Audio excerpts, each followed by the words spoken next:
It's Monday, August 31st. It's the last week of summer, so hope you're making it a good one. We're here with another episode of Chatting with Agnes and Cecilia, and today's topic is managing stakeholder expectations. I'm one of your co-hosts, Cecilia Supp. I am the founder and principal of Rogue Tulips Consulting, and I am here with my friend, co-host, and colleague, Agnes. So I'm going to throw it over to Agnes to say hello. Good morning, good afternoon, and good evening to our global audience, wherever you're joining us from. My name is Agnes Amos Coleman.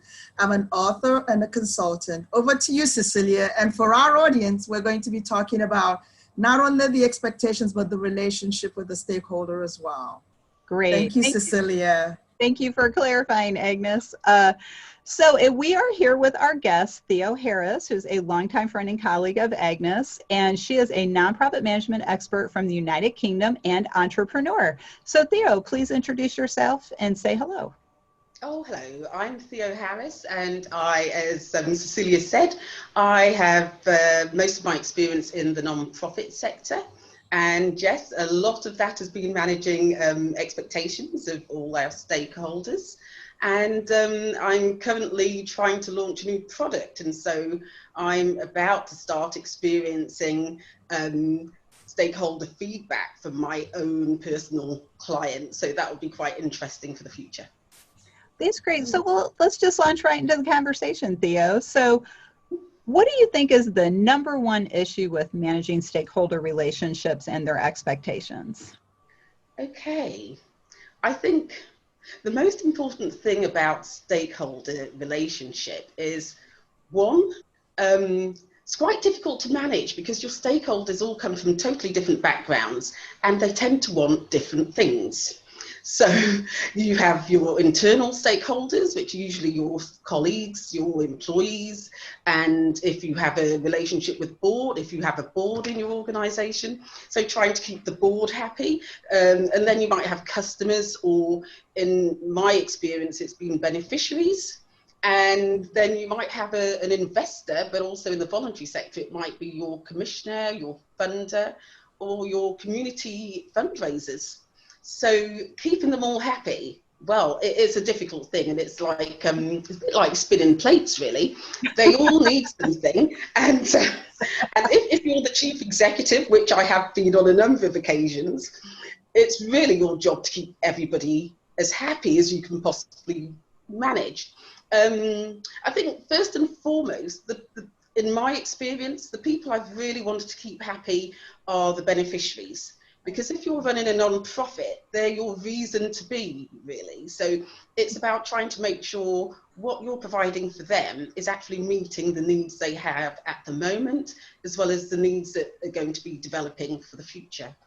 But in order to do that, you need money. And that money either comes from a commissioner who might commission your service, or from community fund people who give money from the community, individuals, very rich people who might decide they want to help you with your charity, and you've got to keep them happy. Some very wealthy people who might support your charity might feel that they want to tell you how you need to do it. But even though they're giving you money, you need to satisfy your board of directors. And they've got plans about the organisation. They know the direction the organisation needs to go in, and so sometimes there's a bit of a friction between the different stakeholders. Keeping them happy. Well, the most important thing is to listen. You know, what are they telling you? What are their issues? What do they want at this moment? What do they want that's important? And then the next question you've got to ask, bearing in mind you can't keep all of them happy all of the time, is what can I give them at this moment that's going to help their current issue? Sometimes you're never going to agree on what you want, and so it's about respecting everybody, respecting where they're coming from, respecting what they want. Sometimes your hands are tied because the funder may have said, we're giving you this amount of money, but it's got to be spent on this project. It can't be spent on anything else. The beneficiary may want a slightly different service to what your funder wants to fund. So it's about trying to identify whether what they want, is it so important that you then need to find an additional funder, investor to meet their needs? Or is it something you might have to park and say to them, at the moment, we can't prioritise this, but we will be reviewing things and we'll be looking at how we can go forward and create a new service. So sometimes it's about prioritising. Bearing in mind you've always got to stay within your mission. So something might seem like a brilliant idea for a customer, client, but if it's taking you outside of your remit and what you're funded to do, or what you said you were going to set out to do, then then you are restricted. So, and that's why I say you can't keep everybody happy all of the time, but you must try to listen. And if you're having to let them down, you need to be able to explain why, justify why you can't do things the way they want them. And but also do let them feel that you're listening, because I think people hate to be ignored, and stakeholders are. That's great. That's definitely. So Agnes, did you have a follow-up question?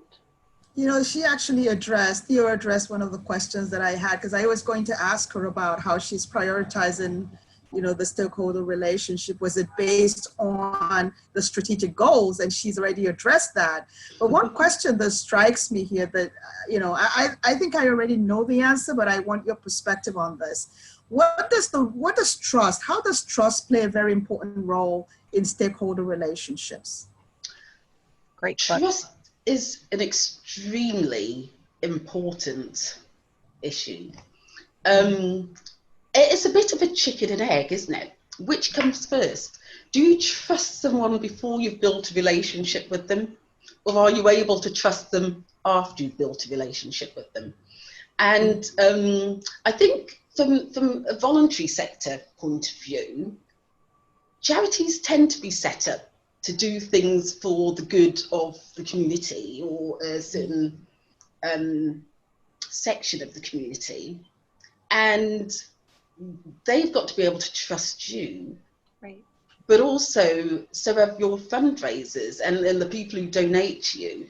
If they feel they can't trust you, then that's going to be a big issue. And I know in the past, recent past, some charities have come up against their beneficiaries and their funders losing trust in them because of certain things they've done, whether their governance has not been brilliant, or some of their practitioners have gone astray and not followed policies. Trust is extremely important. It's important for businesses that are there to make income, but also for charities as well. And it's hard to build and maintain trust, but you have to do it, because once it's gone, and it will take a lot to rebuild that. So, it is very important. Thank you, Theo. Appreciate that. Yeah. Over to you, Cecilia. Oh, thanks, Agnes. And you mentioned earlier, Theo, the tension that can arise between the different stakeholders. And having worked in nonprofit management my entire career, I can totally relate to that, having been a component relations professional. Some people probably think of that more of chapter relations, but it's basically working with the different groups within the organization. So you say you have tension between the board and perhaps a funder. Somebody wants to fund a direct program, what we would call a restricted program, restricted funding in the United States. So what would your advice be to somebody? So you have that tension between your board of directors and a potential funder who's maybe highly motivated. What would be your advice to somebody for managing that tension?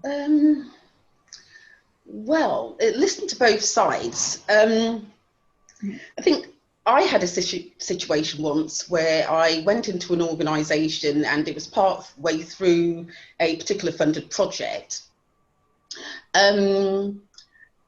We weren't able to do some of the things that had initially been put in the proposal, and as I hadn't written it, it was quite, right, what do we do? So there was a bit of an underspend, and you know, board were thinking, well, you know, we've achieved as much as we can. Do we need to hand back the money? Or, you know, so because the funding was to develop something that was IT related, and I also knew that coming up we had another project that was IT related, but for a different area of the organisation. So in my report back to the funder, I highlighted the good work we'd done, how we'd managed to underspend, and then let them know that we were about to embark on a new project, highlighted all the benefits it was going to bring to the beneficiaries, and suggested that they might want to help us with that. And so it was about trying to protect our income, Mm-hmm.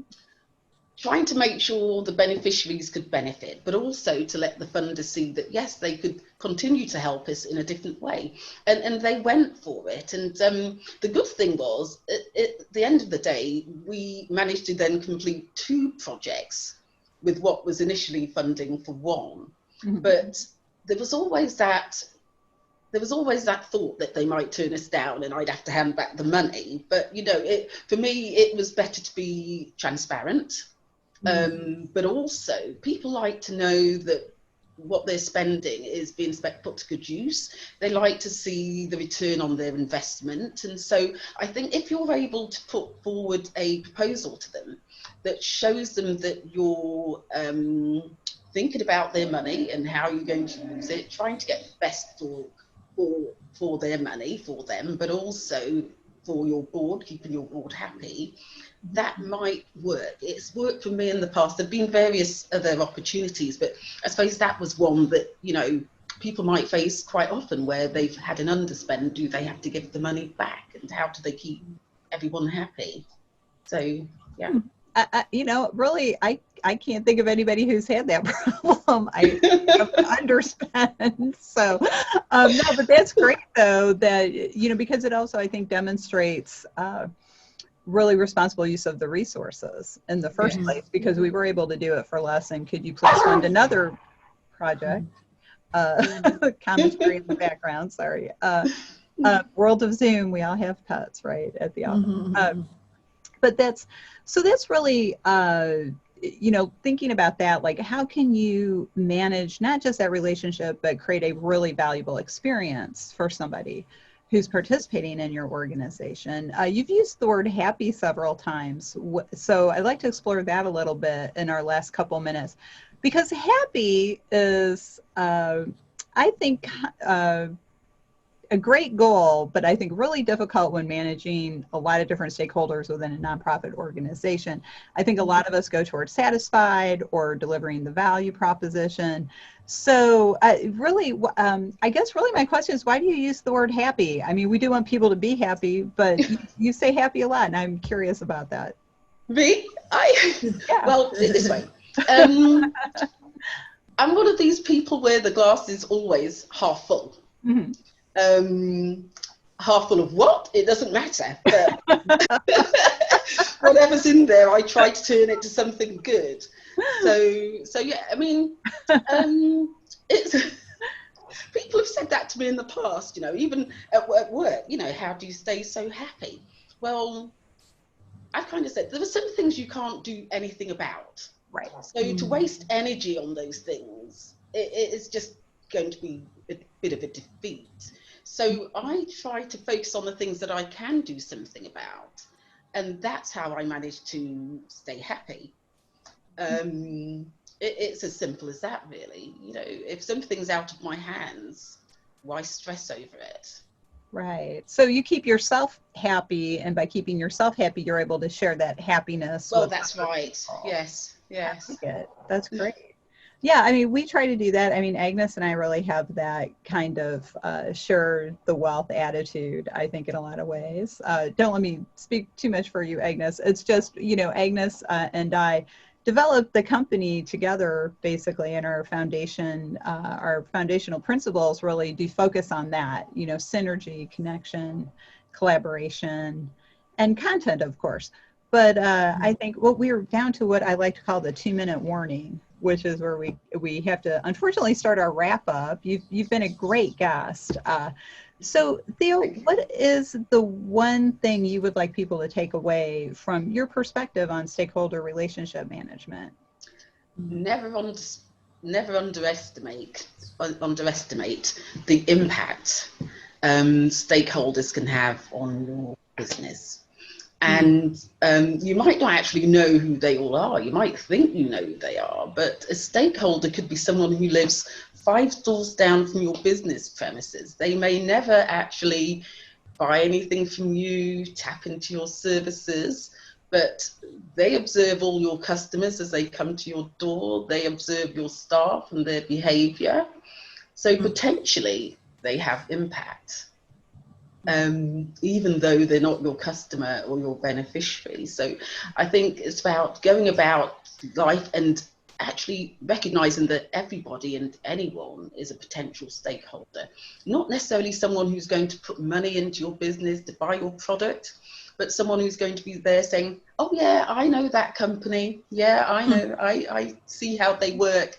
It's that sort of thing. It's the indirect stakeholders that sometimes can have a more profound impact without you realizing. So like the brand ambassadors of the world. Absolutely. Yeah. So Agnes, any closing thoughts? No, I like that perspective, because you really don't know who is looking in, and that's right. And if they can be out there and advocating for you, the better and the stronger your business is. So it's a very great perspective, and thank you for sharing that with our global audience, Theo. We appreciate it.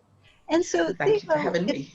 Sorry. And thank you for joining us. You, like I say, been a great guest and great comments and conversations. So if somebody wanted to follow up with you, what's the best way if they want to contact you directly? I guess my email, which is, should I say that? Theo, Theo, Angelica, Angelica @yahoo.co.uk. Great. Well, thank you so much for joining us today and sharing your knowledge and your expertise. And we want to thank you again. And we hope you'll join us again in the future, because we definitely want to hear about your product development. Oh, definitely. Entrepreneurial aspects of that. So thanks again. And to our global audience and also our audience here in the United States, next Monday is Labor Day here in the USA on September 7th. So we will be taking a break. So we will not have a new episode then, but we'll be back the next week on September 14th. 14th, yes. 7 is 14th. So on September 14th. On behalf of myself and Agnes and Theo, thank you for joining us today. If you'd like to learn more about Rogue Tulips, please check us out at our website, roguetulips.com. You can check out our back catalog of Chatting with Agnes and Cecilia on youtube.com. And we also encourage you to check out the 501c League, which is a virtual membership organization for everyone in the nonprofit community and the people who love them. And you can check out the league at the 501cleague.net. Thanks again, and we'll be back later in September. Thank you.